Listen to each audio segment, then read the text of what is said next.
নমস্কার, আমি তরুণ ঘোষ। তো দর্শক, দুপুরে যেখান থেকে ভিডিওটা শেষ করেছিলাম সেখান থেকেই শুরু করি। ব্যাপারটা হচ্ছে আমাদের ইউনুস চার বাত্তিগুল ঝাঁপে লাঠি পড়ে গেছে।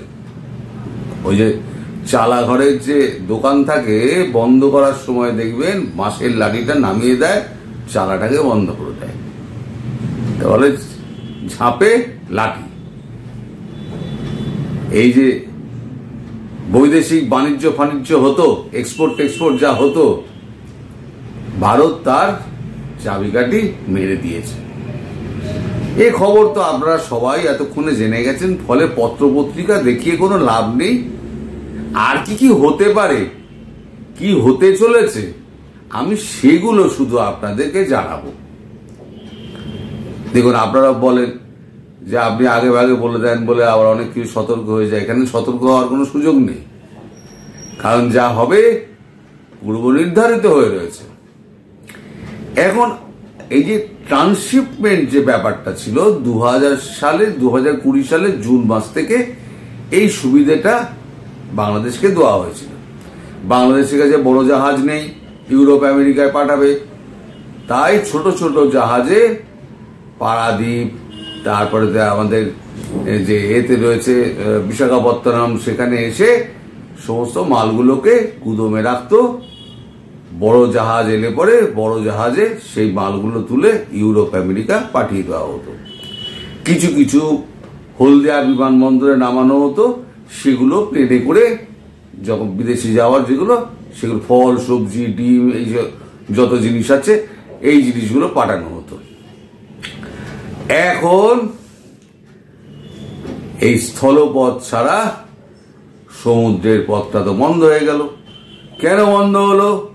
বন্ধ হলো এই কারণে যে চীনে গিয়ে ডক্টর ইউনুস গিয়ে চীনে গিয়ে বললেন যে সেভেন সিস্টার এখানে যদি ব্যবসা শুরু করা যায়, চীনের অর্থনৈতিক উন্নয়ন একেবারে পাকা। বলি, এটা কি আপনার পৈতৃক সম্পত্তি সেভেন সিস্টার? আপনি ভাগ বাটোয়ারা করছেন, কে আসবে, কে নেবে, কে ওখানে শিল্প করবে, আপনি কে মশাই? এই যে চীনে গিয়ে আপনি বললেন, তার ফলটা কি হলো? গার্ডিয়ান অব দ্য সি আপনার টিকিটা কুচ করে কেটে দিল। এবার কি হলো? পন্ডিতের যদি টিকি চলে যায়, পন্ডিতের তো সবই গেল। ধুতি খুলে দেওয়ার থেকেও বেশি লজ্জাকর জিনিস, পন্ডিতের টিকি চলে গেছে। এখন আপনার গার্জিয়ানগিরির কি হবে তাই ভেবে দেখুন।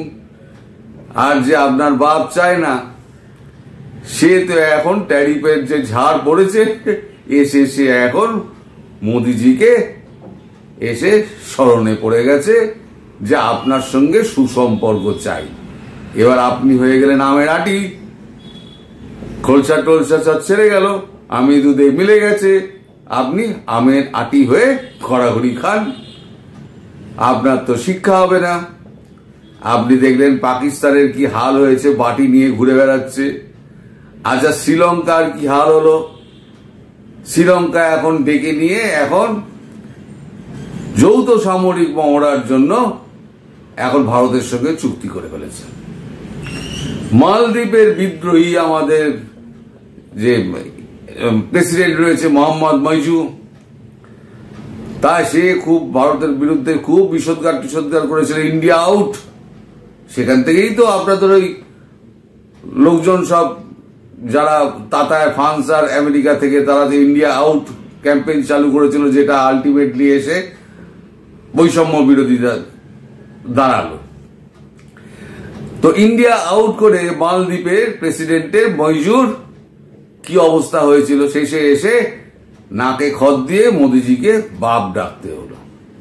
প্রচন্ড আর কেপি ওলি, তাদের যে মস্তানি ছিল ভারতের বিরুদ্ধে, বিষোদ্গার, ভারতের বিরুদ্ধে শত্রুতা, দুজনের পেছনে এমন হনুমানের আগুন লাগিয়ে দিয়েছে আর রয় এমন খেলে দিয়েছে, এখানে এখন রাজতন্ত্র সেখানে আবার বসানোর জন্য চারদিকে একেবারে বিক্ষোভ মিছিল ফিছিল শুরু হয়ে একেবারে নেপালটা পুরো উত্তপ্ত হয়ে গেছে।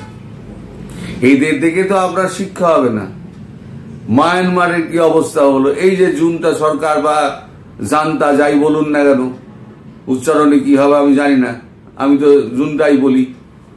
জুনটা সরকারের কতদিন আর মাস 6 টিকে থাকবে, তারপর জুনটা সরকারের হাত থেকে মায়ানমার বেরিয়ে যাবে। কারণ আগে চীন ফান্ডিং করছিল, এখন চীন ফান্ডিং করা বন্ধ করে দিয়েছে।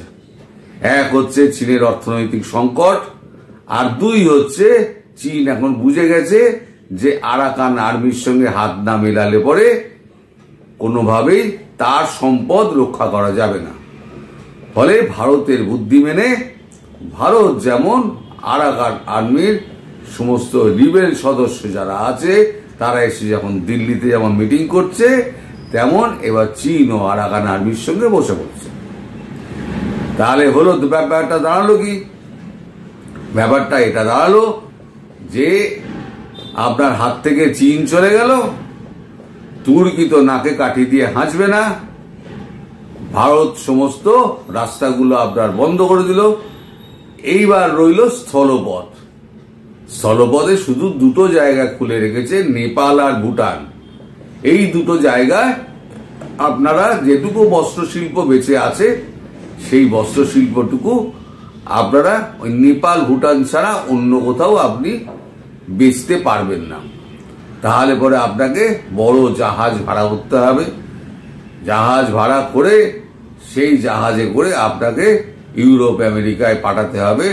সেটা আপনার পক্ষে কতটা সম্ভব সেটা একবার ভেবে দেখুন, কারণ আপনার পকেটে পয়সা নেই, আর IMF এর চতুর্থ কিস্তির টাকা আপনি পাবেন বলে এখন মনে হচ্ছে না, কারণ আপনার 3 কোয়ার্টার বেরিয়ে গেছে, আর তাতে যে অর্থ আপনার রাজস্ব আদায় করার কথা ছিল সেই রাজস্ব আপনি আদায় করতে পারেননি এখনো পর্যন্ত। আর 1 কোয়ার্টারে আপনার এখনো পর্যন্ত অর্ধেক যা টার্গেট বেঁধে দেওয়া হয়েছে তার অর্ধেক তুলেছেন, আর অর্ধেক বাকি আছে, যে অর্ধেক আপনি জোগাড় করতে পারবেন না। ফলে ইন্টারন্যাশনাল মনিটারি ফান্ডে টাকা আপনার কাছে আসবে না। রইল ষোড়শ। কত দেবে? 100 মিলিয়ন দেবে, 200 মিলিয়ন দেবে, তার বেশি ষোড়শের তো অত টাকা নেই। একটা ব্যক্তি সে 100 মিলিয়ন 200 মিলিয়ন ধরে না 500 মিলিয়ন দিল, কিন্তু আপনার তো দরকার হচ্ছে বিলিয়ন বিলিয়ন, অন্তত 10 বিলিয়ন 15 বিলিয়ন টাকা না হলে তো আপনার তো দেশ চলবে না। ফলে আপনার ঝাঁপে লাঠি। এর পরবর্তীকালে কি হতে পারে এবার আমি বলছি, খাতা কলম নিয়ে লিখে রাখুন, লিখুন।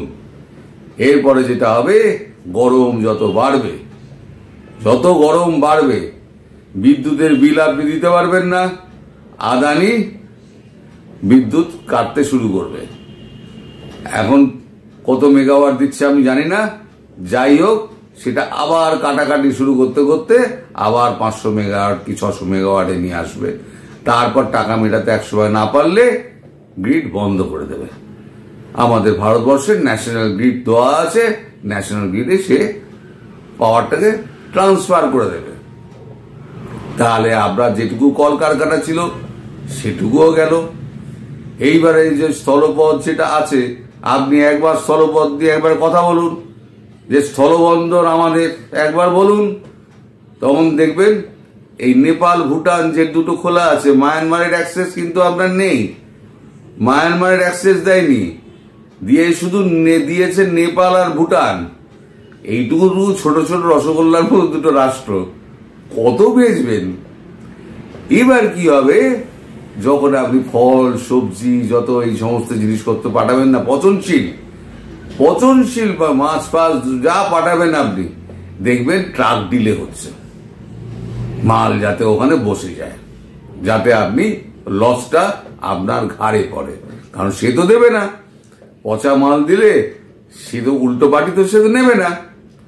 তাহলে আপনার বিদ্যুৎ বন্ধ হলো, আপনার এদিকে সমুদ্রপথ বন্ধ হলো, আপনার স্থলপথে যে জিনিসগুলো যাবে কাঁচামাল যেগুলো পচনশীল সেগুলোকে ধীরে ধীরে গলা টিপে আটকে দেওয়া হবে। তারপর হবে সেটা হচ্ছে এইবার আর্ম টুইস্ট। এইভাবে তো আর্ম টুইস্ট করে ভারত।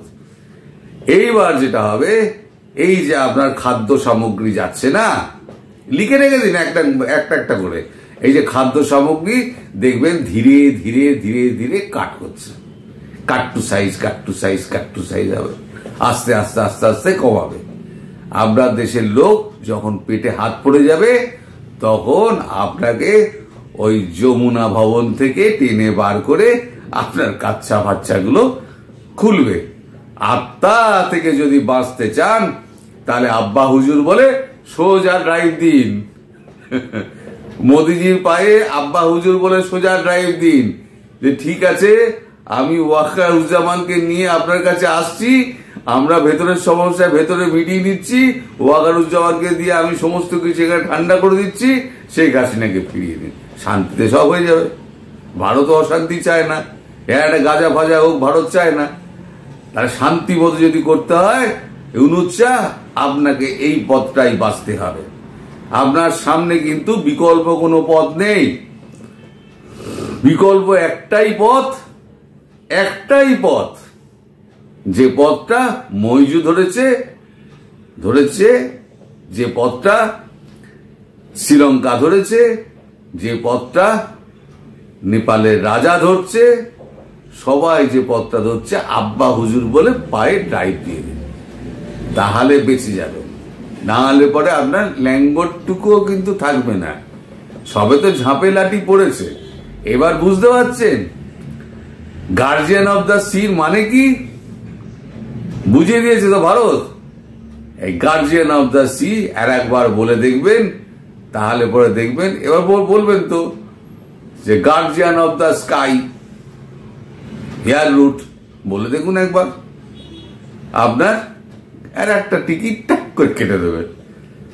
তো যাই হোক দর্শক, আগামী দিনগুলোর জন্য সুন্দর একটা প্ল্যানিং দেখার জন্য আপনারা অপেক্ষা করুন, আর ইউনুচ্চার জন্য আপনারা প্রার্থনা করুন, তার ল্যাঙ্গটটুকু যেন বজায় থাকে।